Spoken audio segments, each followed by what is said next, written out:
Yo, yo, yo, what is going on? IK fam, BN, I'm back again today. You already know we out here risking it to get that biscuit like our lives depend on it.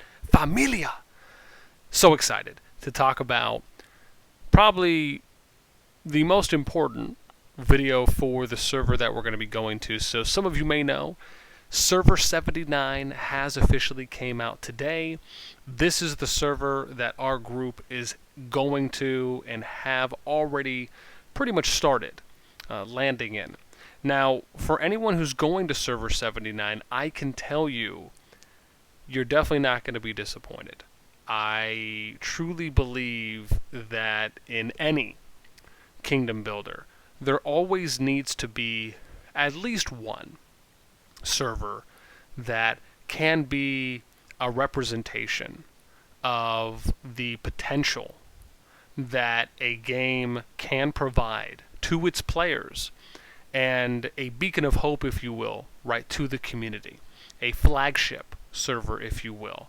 And sometimes, if able, within certain modes or features of the game, specifically SVS, right, the KVKs, the server versus servers, the kingdom versus kingdoms, right, the mode that we as players that play these types of games, being kingdom builders, look forward to the most. Why is that? Well, because KVKs and SVSs are inclusive of up to every single player in your server, right? Outside of a alliance variant or an AVA type variant, right, where you can only have 30 to 40 players that are participating, you can arguably have up to every single player in your server participate in these grand KVK server versus server matches. So I'm just going to tell you a little bit about how Server 79, at least the hope for what we would like to build and support the server in.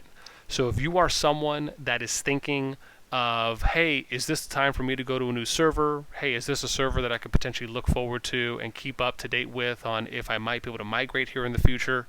If you're a current player in S79, this will be a great video for you to watch, because I'm going to break down a lot of the big points for events and modes that are coming up and what you can expect to see if you're playing here. So the first thing I want to get out of the way before I really start diving in is that Server 79 is going to be a server that you as a player are going to be able to freely develop your account. Right? You will be able to progress your account in the most efficient min-maxing way possible, where you then also have the choice of when you participate in certain events. I'm a big believer in that we should never take that right away from players. Right? We should always, as a player, especially if you're new playing these types of games, you probably want to try and unlock everything you can. You want to progress your account as fast as you can, as efficiently as you can, because you want to be able to do everything. You want to unlock that next tier level unit. You want to get to that next pinnacle academy tech. You want to get to that next talent, Lord talent, that's going to allow for you to be now more efficient when you're doing PvE or even PvP eventually. And so I'm a big believer that we should always give players an opportunity to freely progress their accounts without the worry of constantly being attacked or being under pressure of being attacked. Because nobody wants to really play, at least the majority doesn't want to play in a war server. You don't want to play somewhere where you're constantly getting attacked, you're in a civil war, you always have to shield, right? Or you just have that choice taken away from you where you're unable to keep progressing and you have to stall or stagnate yourself at certain times in the server. So with all that being said, let me dive in. The biggest thing I want to talk about is kind of how we're going to do what the plan is to do city distribution. So some of you may be familiar with, when you look at other servers, you might see they kind of have this nice pretty rainbow-like effect where it visually looks nice, and you kind of have this third cutoff area, right, where you have anywhere from Sonus to Ascatl, St. Vides, right, that kind of defines 1/3 of the map. Hayat, Narusa, Fornax, that defines another third. Drifta, I'm just going to say, what is this, Ninerzag, and then Tepaztecatl. I'm going with it.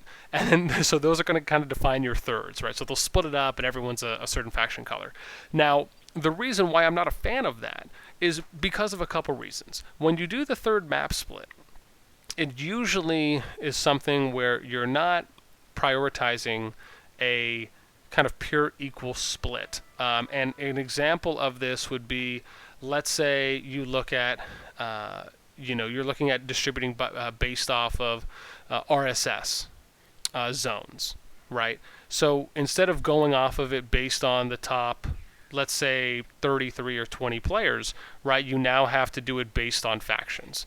And the RSS zone splits are somewhat kind of close to being even, but it still limits it with, if you go off of factions and you do a third split, what's to say that you're not limiting your top 20 or your top 33 alliances, and let's say now you're leaning heavily on one faction or another.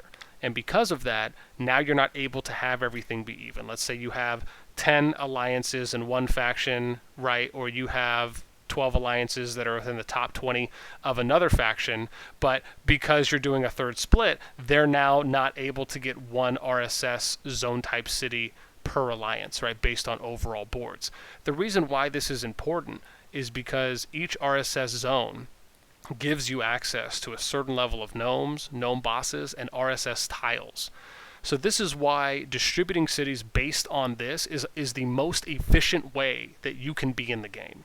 And that's what our plan is to do. So you have 33 Zone 1 cities, 20 Zone 2, 19 Zone 3, and then 9 Zone 4.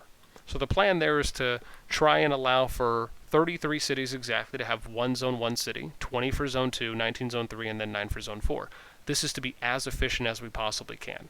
Keep in mind, you're going to do things like merges over time. This is a natural progression and part of the game.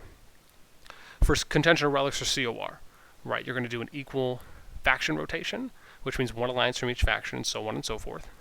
Now this breeds, I think, a lot of trust and loyalty, and can also build good camaraderie over time.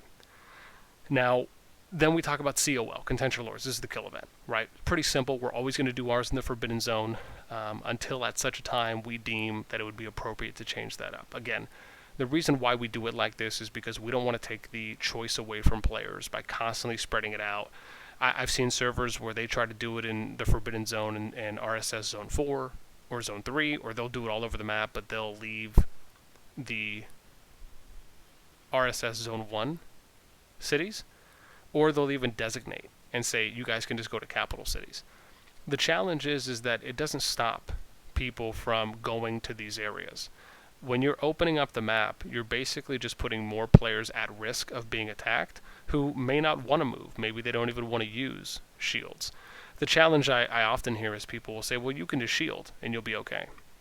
But the other issue is that, what if I don't want to use my shield? Why would I use my shield for an event on my server when I could use my shield for server versus server, right? Why would I use the resource unnecessarily when I could use it in a very efficient way when this game type eventually comes out, right? So it's all about kind of investing and preparing for what the long run is going to be. And it's about not having to buy more shields or ways, because eventually you're going to run out of shields, right? If you keep doing it every single type of a contention of Lords event or a kill event, even when King of the Hill comes up. And so this is just something to be cognizant of.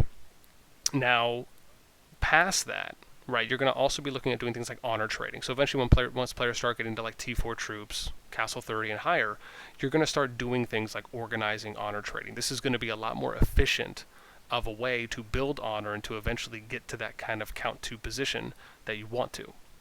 And then for King of the Hill, right, we're going to rotate between fixed and free-for-all. This means that you'll have like a set position list that's fixed of, let's say, if it's 15, however many places do pay out for the shards, for the immortals that you're going to get for King of the Hill. You'll do a fixed where you'll say the top 15 players based on the points that have been accumulated through stages 1 through 4 will be the top 15 players that will get the rewards.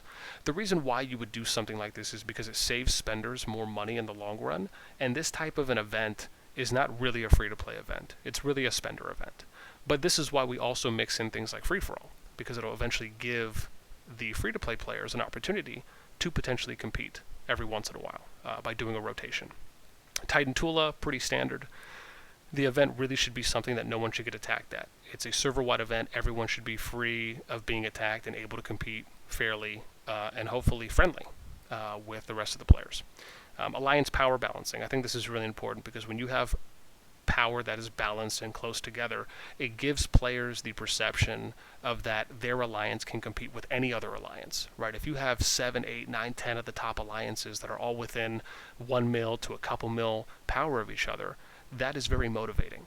And that's how you have more player activity and better overall player engagement, because players don't see 1 or 2 alliances running away with the power and noticing that they're always constantly winning events like you may often see in other servers. So I think it's really important for the longevity of a server's health and its morale.